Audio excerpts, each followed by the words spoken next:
जामवन जी सभी कपियों को बोले, सब लोग लाइन में खड़े हो जाइए, संपाति जी बताने वाले हैं। संपाति जी बोले लाइन में न लगवाइए, ऐसे ही बता देता हूं, कौन जाएगा? संपाति जी बोले जो ना गए सत जो जन सागर करई सुराम काज मतिया।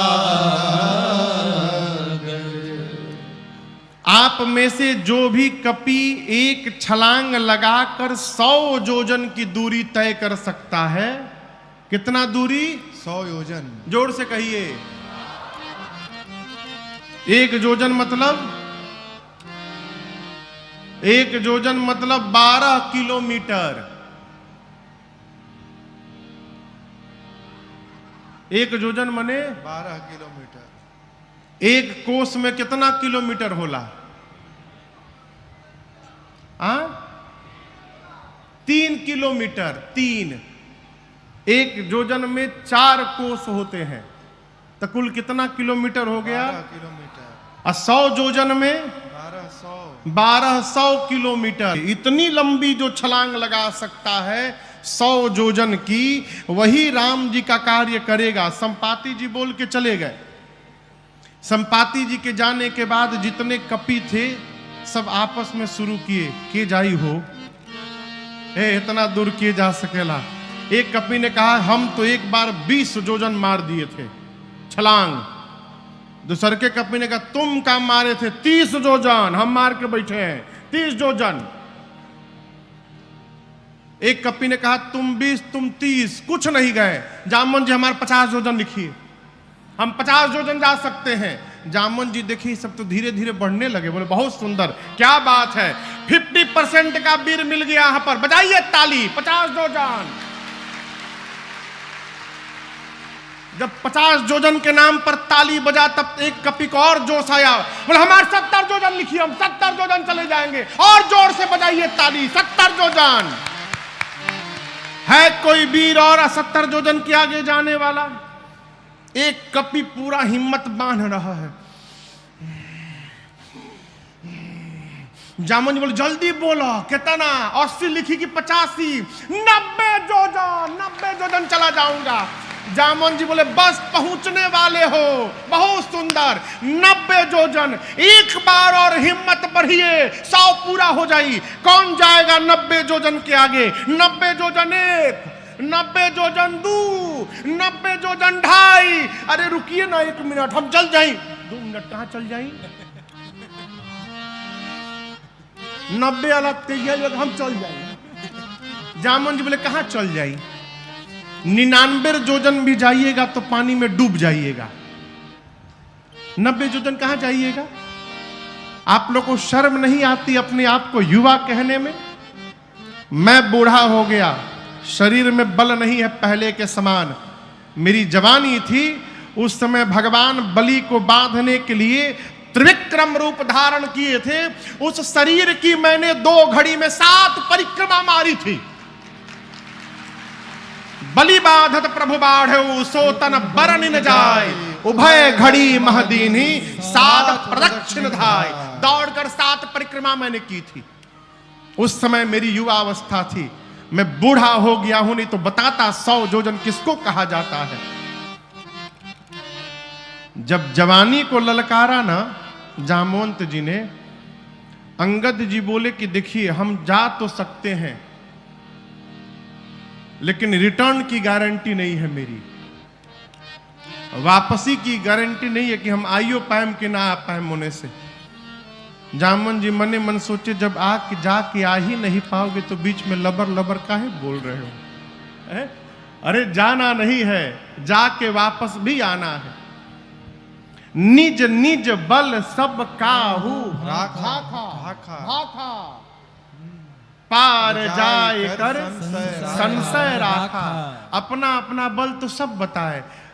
हम तो एक बार ये किए थे, एक बार वो किए थे, ऐसा कर दिए थे, पलट दिए थे, उलाट दिए थे, लेकिन ये थोड़ा टफ है। हाँ, इसमें थोड़ा मुश्किल लग रहा है। इस प्रकार सारे बानर आपन आपन बल तो बात है, लेकिन जब बात आवे पार जाए के आमी पारबो ना दादा। सब हमारे गांव में एक बाबा थे, तो सरेंडर नहीं बोलते थे, सब सिलेंडर हो गए। सरेंडर को वो सिलेंडर कहते थे। सारे कपी कहले अब हमसे नहीं हो पाएगा, हम नहीं जा पाएंगे। अच्छा आप बताइए जाना किसको है? जाना है हनुमान जी को। जिसको जाना है वो मौन बैठा है, वो कुछ नहीं बोल रहे हैं। और जिसको जिसको नहीं जाना है सब अपन अपन नाम लिखवाए पड़े हैं। 50 जोजन, 70 जोजन, 90 जोजन, एकदम आज वाली स्थिति है। जिसको कोई काम नहीं करना होता है वो एक काम करता है, मालूम है कौन सा काम? घर के शादी ब्याह में, प्रोग्राम में जो आदमी कोई काम नहीं करता वो कौन सा काम करता है पता है? हल्ला करने का। वो खाली चिल्लाता है बिना मतलब के, ए पानी कहाँ बा, पानी, सब्जी ये बना लेना, आइल बताओ भोर हो गई। अपने कुछ नहीं करना है। जिसको कुछ नहीं करना है सब चिल्लाते हैं, करने वाला चुपचाप काम करते रहता है। जाना है हनुमान जी को, वो मौन बैठे हैं। और जिसको नहीं जाना है सब आपन आपन बल बताए पड़े हैं, आपन विजिटिंग कार्ड ले घूम रहे हैं। हम 20 जोजन वाला है, 30 जोजन वाला है, 50 जोजन वाला। जामन जी बोले अच्छा ये बताइए बजरंग बली कहाँ बैठे हैं? बोले एनिए तो थे, न जाने कहीं बैठे होंगे झाड़ी ओड़ी में इधर उधर। जाकर देखे तो हनुमान जी आंख बंद करके राम सिया राम सिया राम जय जय राम, राम सिया राम सिया राम जय जय राम, राम सिया राम सिया राम जय जय राम, राम सिया राम सिया राम जय जय राम। कहे रीछपति सुनु हनुमाना, कहे रीछपति सुनु हनुमाना, का चुप साधी रहे बलवाना, का चुप साधी रहे बलवाना। पवन तनय बल पवन समाना, पवन तनय बल पवन समाना। बुद्धि विवेक विज्ञान निधाना, बुद्धि विवेक विज्ञान निधाना। कवन सुकाज कठिन जग माही, कवन सुकाज कठिन जग माही। जो नहीं होई तात तुम पाही, जो नहीं होई तात तुम पाही। श्री जामवंत जी हनुमान जी से बोले हे हनुमान जी आप क्यों मौन धारण किए हैं? कहिए आप जाएंगे ना उस पार। आप पवन पुत्र हैं, पवन देव के समान आपका बल है और वेग है। संसार का ऐसा कौन सा कार्य है जो आपके लिए संभव है आप नहीं कर सकते हैं? आप जाएंगे ना? हनुमान जी आंख बंद करके राम सिया राम जय जय राम, राम सिया राम जय जय राम, राम सिया राम जय जय राम, राम सिया राम जय जय राम। जामन जी बोले यहाँ कीर्तन करने के लिए आप आए हैं, ये कीर्तन करने का समय है। आपका अवतार क्यों हुआ है आपको कुछ याद है? हनुमान जी बोले कुछ याद नहीं है। श्री जामवंत जी हनुमान जी को स्मरण दिलाते हैं, हे हनुमान जी राम काज लगी तव अवतारा, सुनतै भयउ पर्वताकारा, राम काज लगे तव अवतारा, सुनतै भयउ पर्वताकारा। श्री जामवंत जी बोले हनुमान जी आपका अवतार केवल और केवल राम कार्य करने के लिए हुआ है। श्री हनुमान जी सुने कि राम काज लगी मम अवतारा, मेरा अवतार राम कार्य के लिए हुआ है और उसी राम कार्य के लिए मुझे बुलाया जा रहा है। गोस्वामी जी कहते हैं सुनत ही भयउ पर्वताकारा। हनुमान जी महाराज विशाल पर्वत का आकार धारण कर लिए, शरीर बढ़ाने लगे, इतना विशाल रूप धारण कर लिए, सारे कपि ऐसे देखने लगे। हनुमान जी महाराज सिंह की आवाज में दहाड़ने लगे। बोले जामवंत जी आपने कहा कोई समुद्र पार नहीं कर पाया, मेरी सुनिए, मैं पार नहीं करूंगा, खेल खेल में समुद्र को लांघ जाऊंगा, रावण को पकड़ के मसल के मार दूंगा। नहीं तो कहिए रावण को उसकी सेना के साथ पकड़कर रगड़ के समाप्त कर दूं। नहीं तो कहिए पूरी लंका को त्रिकूट पर्वत के साथ हाथों में उठाकर आपके सामने लाकर रख दूं। क्या करूं? शीघ्र बताइए क्या करूं? रावण को मारूं, रावण सेना सबको मारूं, लंका ले आऊं, क्या करूं?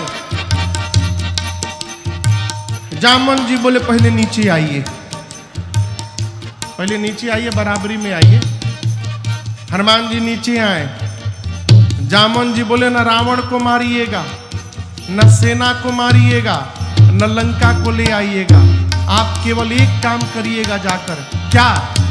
इतना करहु तात तुम जाए, इतना करहु तात तुम जाए, सीतहि देखि कहु सुधियाए,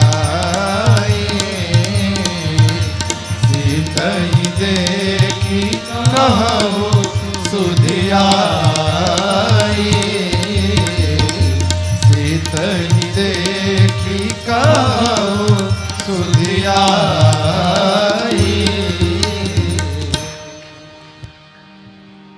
श्री जामवंत जी बोले हनुमान जी को आप कुछ नहीं करेंगे, चुपचाप जाइएगा, सीता जी को देखिएगा और सीता जी की सूचना आकर राम जी को दीजिएगा, बस। हनुमान जी बोले इतना दूर जाऊंगा, रावणवा को 2-3 फाइट मारे बिना चले आऊंगा? ना ना, डोंट टच हिम, रावण को छूइएगा भी नहीं, उसके लिए रघुनाथ जी अकेले में पर्याप्त है। भगवान कपियों की सेना लेकर जाएंगे, राम जी ही निशाचरों का अंत करेंगे, राम जी ही सीता जी को लेकर आएंगे।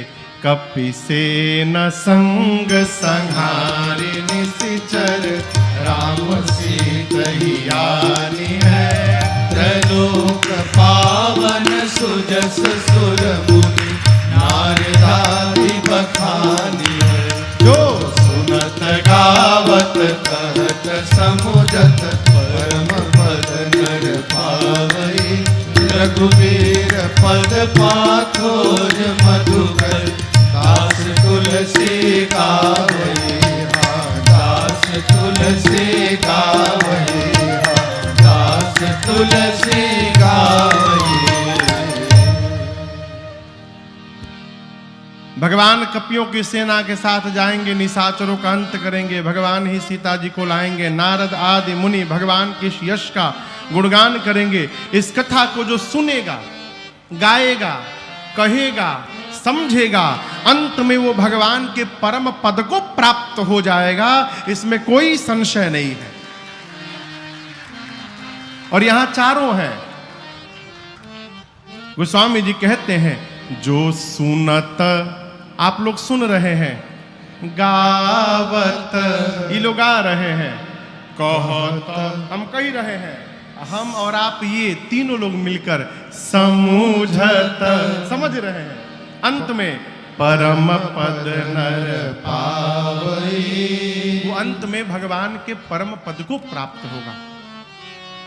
अब इसकी आगे कथा सुंदरकांड में प्रवेश करती है। सुंदरकांड की कथा सब प्रकार से सुंदर है। जामवंत जी ने कहा हनुमान जी को जाइए, सीता जी को देखकर चुपचाप आइए, भगवान को बताइए। ये बात श्री हनुमान जी को बहुत अच्छी लगी। आप दर्शन करिए, यदि जामवंत जी महाराज न होते ना, तो हनुमान जी आजवे राम कथा पूरी कर देते, जाते रावण को मार के चले आते। इसीलिए किसी भी समूह में, किसी भी सभा में, किसी भी ग्रुप में 4-5 वृद्ध जनों का होना अति आवश्यक है।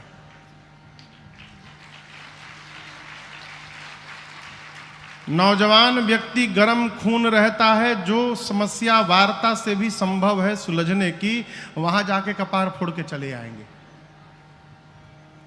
अब वृद्ध व्यक्ति विचार करता है, कितना भी गहन समस्या क्यों न हो, उसको वार्ता से ही समाप्त कर देता है। इसलिए वृद्ध का सम्मान करिए। जिस घर के दरवाजे पर वृद्ध बैठे हों और जिस घर के आंगन में छोटा बालक खेल रहा हो, वो घर साक्षात बैकुंठ के बराबर है। दरवाजे पर वृद्ध घर की शोभा होते हैं। आजकल तो शहरों में जो स्थिति आई है, बड़े बड़े लोग वृद्धाश्रम बनवा रहे हैं। भारत की संस्कृति वृद्धाश्रम की नहीं है, भारत की संस्कृति गौशाला बनाने की है।